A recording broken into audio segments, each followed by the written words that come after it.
विश्वासाची 26 वर्ष, लाखो सुखी दाम्पत्य. डाउनलोड करा मराठी मॅट्रिमनी. जुलै महिना अर्धा उलटला तरी जळगावात 38 टँकरना पाणी पुरवठा सुरूच. भुसावळ, जामनेर, पारोळा तालुक्यात पाण्याची टंचाई कायम. जामनेर तालुक्यात सर्वाधिक 25 टँकरना पाणी पुरवठा. ऐन पावसाळ्यात कोल्हापुरातील आरके नगर परिसरात पाणी टंचाई. 10 ते 12 दिवसांपासून पाणी पुरवठा नसल्यामुळे नागरिकांचा संताप. पुढच्या 2 दिवसात पाणी पुरवठा सुरळीत झाला नाही तर आंदोलन करण्याचा नागरिकांचा इशारा. रावेरमधील केळी बागांच्या नुकसानीचा अहवाल शासनाकडे पाठवला. मे आणि जून महिन्यातील अवकाळी पावसामुळे 5882 हेक्टरवरच्या केळी बागा जमीनदोस्त. नांदेड जिल्ह्यात 80% क्षेत्रावर पेरण्या पूर्ण. मात्र गेल्या 4 दिवसांपासून पाऊस नसून पुढील आठवडाभर देखील मोठ्या पावसाची शक्यता नसल्यामुळे पिकावर संकटाची चिन्ह. हिंगोलीमध्ये वन्य प्राण्यांकडून हळद पिकाची नासाडी. हळद उत्पादक शेतकऱ्यांचं मोठं आर्थिक नुकसान. वन्य प्राण्यांचा बंदोबस्त करण्याची शेतकऱ्यांची मागणी. बुलडाणा जिल्ह्यात सोयाबीन बियाणं उगवलं नसल्याच्या जिल्ह्यात 400हून अधिक तक्रारी. निकृष्ट बियाणं देणाऱ्या कंपनीवरती गुन्हे दाखल करा. शेतकरी नेते विनायक सरनाईक यांची मागणी. धाराशिव जिल्ह्यात शंखी गोगलगाईमुळे सोयाबीन पिकांचं मोठं नुकसान. पिकं वाचवण्यासाठी शेतकऱ्यांची बायका पोरांना घेऊन रात्री बॅटरीच्या उजेडात गोगलगाईंची वेचणी. नंदुरबार जिल्ह्यामध्ये पावसाअभावी खरीप पेरण्यांना मोठा फटका. 3 लाख हेक्टर अपेक्षित क्षेत्रापैकी आतापर्यंत केवळ 40,000 हेक्टरवरती पेरणी. शेतकरी चिंतेत. बोगस बियाणानंतर आता बोगस खतांची भर. ऑन कॅमेरा पोतं फोडलं असता एका पोत्यात दगडगोटे आणि खडी आढळली. लातूर जिल्ह्यातल्या रेणापूरमधला प्रकार. मालेगावात समाधानकारक पावसानंतर खरीप पेरण्यांना वेग. ट्रॅक्टरच्या साहाय्यानं मशागत आणि पेरणीला शेतकऱ्यांची पसंती. पिकांची उगवण चांगली होऊन उत्पादनात वाढ होण्याचा शेतकऱ्यांना विश्वास. तळ कोकणात रोपं लावण्याची 50% कामं पूर्ण. पावसानं विश्रांती घेतल्यानंतर कोकणात शेतीच्या कामांना वेग. जिल्ह्याच्या काही भागामध्ये शेतकऱ्यांकडून पारंपरिक पद्धतीनं जमिनीची नांगरणी आणि लावणी. नंदुरबार जिल्ह्यामध्ये पावसाअभावी शेतकऱ्यांवरती पिकांना हाताने पाणी देण्याची वेळ. आतापर्यंत केवळ 83 मिलीमीटर पाऊस झाल्यामुळे शेतकरी दमदार पावसाच्या प्रतीक्षेत. येवला तालुक्यातील 38 गावं पाणीपुरवठा योजनेच्या पातळीत मोठी घट. तर 15 ऑगस्टपर्यंतच पुरेल इतका पाणीसाठा शिल्लक. पालखेड डाव्या कालव्यातनं आवर्तन सोडण्याची मागणी. चेंबूरमध्ये गेल्या 4 दिवसांपासून पाणीपुरवठा विस्कळीत. गोवंडीतील पाईपलाईन फुटल्यामुळे ही समस्या निर्माण झाल्याची पालिकेची माहिती.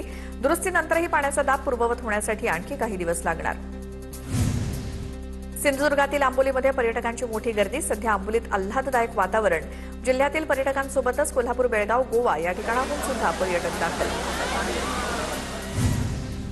गावकऱ्यांनी गाढवाचं लग्न लावून काढली गावभर मिरवणूक. गाढवाचं लग्न लावलं की पाऊस पडतो अशी गावकऱ्यांची श्रद्धा. धाराशिवच्या तुळजापूर तालुक्यातील लोहगाव येथील शेतकऱ्यांनी लावलं गाढवाचं लग्न. धाराशिव जिल्ह्यातील केवळ 41% क्षेत्रावरील पेरण्या उरकल्या. लासलगाव बाजार समितीची सभापती पदाची निवड प्रक्रिया स्थगित. पत्रकारांना प्रवेश नाकारल्यामुळे संताप. प्राधिकृत अधिकाऱ्यांची प्रकृती बिघडल्यामुळे निवड प्रक्रिया रद्द.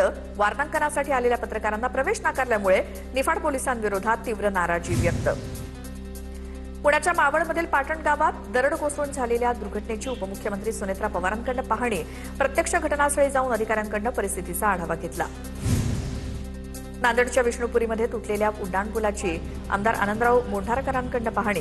रातोरात सिमेंट भरून पुलाच्या भेगा बुजवणाऱ्या KTIL कंपनीच्या अधिकाऱ्यांना आमदारांनी झापलं. पुण्याच्या हडपसरमध्ये वारकऱ्यांच्या शिस्तीचं दर्शन. मोठ्या गर्दीतनं रुग्णवाहिकेला वाट करून दिली. फुरसुंगी रस्त्यावरती माऊलींच्या पालखीच्या वेळी रुग्णवाहिका अडकली होती. अहिल्यानगरच्या सराला बेट इथून निघालेल्या पालखीमध्ये एका श्वानानं वेधलं सर्वांचं लक्ष. वारकऱ्यांसोबत पायी पंढरपूरकडे निघालेल्या या श्वानाचा अनोखा भक्तिभाव पाहून भाविक सुद्धा भारावले. बीड शहरामध्ये मुक्ताईच्या पालखीचं आगमन. दर्शनासाठी हजारो भाविकांची गर्दी. प्रमुख बाजारपेठ असलेल्या सुभाष रोडचं आता संत मुक्ताई मार्ग असं नामांतर.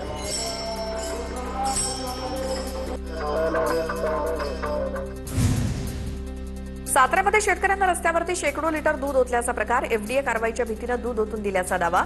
तर दूध खराब झालं असल्यामुळेच ते रस्त्यावरती ओतावं लागलं. शेतकऱ्याचं स्पष्टीकरण.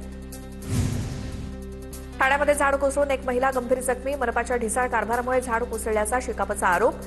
जखमी महिलेला नुकसान भरपाई देण्याची ऋषिकेश तायडेंची मागणी. मुंबई महापालिकेच्या जोगेश्वरीतील कार्यालयात छत कोसळलं. सहाय्यक आयुक्त रुपाली कदम यांच्या दालनासमोरचं छत कोसळलं. सुदैवानं या घटनेत पालिकेचे 2 ते 3 कर्मचारी थोडक्यात बचावले. 6 महिन्यांपूर्वीच कार्यालय सुरू करण्यात आलं होतं. गडचिरोली जिल्ह्यात डिझेल आणि पेट्रोलची कमतरता कायम. पावसाळ्यामध्ये शेतकऱ्यांना शेतीच्या कामासाठी डिझेल मिळत नसल्यामुळे अडचण. अमरावती ग्रामीणच्या भाजप जिल्हाध्यक्षपदी आमदार प्रताप अडसड यांची नियुक्ती. आगामी काळात ग्रामीण भागात भाजपमध्ये तरुण पिढीला संधी देणार, अडसड यांचं वक्तव्य. लातूर जिल्ह्यातील नळगीर तांडा वस्तीला पक्का रस्ता मिळावा या मागणीसाठी नागरिकांचं रास्ता रोको आंदोलन. प्रशासनानं तातडीनं रस्ता उभारण्याचं आश्वासन दिल्यानंतर आंदोलन मागे. नाशिकच्या देवळामध्ये गैरहजर राहणाऱ्या सहाय्यक निबंधकांच्या खुर्चीला फुलांचा हार. रिकाम्या खुर्चीला पुष्पहार अर्पण करत गांधीगिरीचा मार्ग. अनोख्या पद्धतीनं निषेध आंदोलन. सिंधुदुर्गातील शिरगाव साळशी रस्त्यावरील खचलेल्या मुलीची TV9 मराठीनं बातमी दाखवल्यानंतर प्रशासनाकडून दखल. संबंधित ठेकेदाराकडून रस्त्याच्या दुरुस्तीचं काम सुरू. वरळीच्या आचार्य यात्रे रोड परिसरात मनसेचं आंदोलन. भुयारी मेट्रोचं काम निकृष्ट दर्जाचं असल्याचा आरोप करत आंदोलन. मेट्रो स्थानकात पाणी साचल्याच्या घटनेनंतर मनसे आक्रमक. अमरावतीच्या बंडेरा उड्डाणपुलाच्या लोकार्पणावरनं श्रेयवाद. रेल्वेच्या अधिकृत पत्रिकेमध्ये खासदार बळवंत वानखेडेंचं नाव. रवी राणांच्या निमंत्रणातून खासदार बळवंत वानखेडेंचं नाव गायब. 67 कोटींच्या बंडेरा उड्डाणपुलाचं रविवारी लोकार्पण होणार आहे. चंद्रपुरात गणेशोत्सवात डीजेवरती पूर्णतः बंदी. सर्वोच्च न्यायालयाच्या आदेशाची प्रभावी अंमलबजावणी. नवे पोलीस अधीक्षक आयुष नोपानी यांची माहिती. उत्सव शांततेत पार पाडण्यासाठी पूर्वतयारी आढावा बैठक. रत्नागिरीत पावसाळ्यातील धोकादायक स्थिती लक्षात घेऊन समुद्र किनाऱ्यावरती जाण्यास पर्यटकांना बंदी. समुद्राची धोकादायक स्थिती लक्षात घेऊन गणपतीपुळे, आरेवारे, भाटे समुद्र किनाऱ्यावरती पर्यटकांना जाण्यास मनाई. 12वी उत्तीर्ण विद्यार्थ्यांसाठी डिजिलॉकरचा अडथळा. जेईई मार्कशीटमधील अर्धवट नावांमुळे डिजिलॉकरच्या मार्कशीट सेटच्या नोंदणी फॉर्ममध्ये येत नसल्याच्या तक्रारी. तोडगा काढण्याची त्रस्त विद्यार्थ्यांची मागणी. आषाढी वारीसाठी पंढरपूर आगारात नव्या कोऱ्या राजमाता जिजाऊ बसेस दाखल. आमदार समाधान अवताडेंच्या हस्ते बसेसचं लोकार्पण. वारीत वारकऱ्यांच्या सेवेसाठी या बसेस धावणार आहेत. लोअर ओशिवारा मेट्रो स्टेशन खाली सांडपाण्याची गळती. गेल्या 8 दिवसांपासून सांडपाणी रस्त्यावरती वाहत असून दुर्गंधीमुळे नागरिक हैराण. ही समस्या तातडीनं सोडवल्यास मनसे नेते संदेश देसाईंनी आंदोलनाचा कडक इशारा दिलाय. ठाण्यातील नौपाडा परिसरात ऑनलाईन शॉपिंग ॲपच्या आउटलेटमुळे अस्वच्छता. शिवानंद इमारत परिसरामध्ये दुर्गंधी पसरली. स्थानिक भाजप नगरसेवक संजय वाघुले आक्रमक. नाशिकमधील शालार्थ आयडी परिसरातील आरोपीला अटक. संशयित आरोपी प्रशांत वाडिलेला धुळ्यातून अटक केल्याची माहिती. नाशिक आर्थिक गुन्हे शाखेकडून प्रशांत वाडिलेला अटक. नांदेडमधील कोचिंग क्लासेस संचालकाची आत्महत्या. भूखंडातील वाद आणि शाळेची मान्यता गेल्यामुळे आत्महत्या केल्याची स्थानिकांमध्ये चर्चा. तर नंदकुमार जाधव असं क्लासेसच्या संचालकाचं नाव. परभणीमध्ये लग्नाचा आमिष दाखवून महिलेवरती 10 महिने अत्याचार. आरोपीच्या कुटुंबातील दोघांकडून जातीवाचक शिवीगाळ करत धमकावल्याचाही तक्रारीत उल्लेख. आरोपी गणेश इंगोलेसह दोघांवरती गुन्हा दाखल. विश्वासाची 26 वर्ष. लाखो सुखी दाम्पत्य. डाउनलोड करा मराठी मॅट्रिमनी.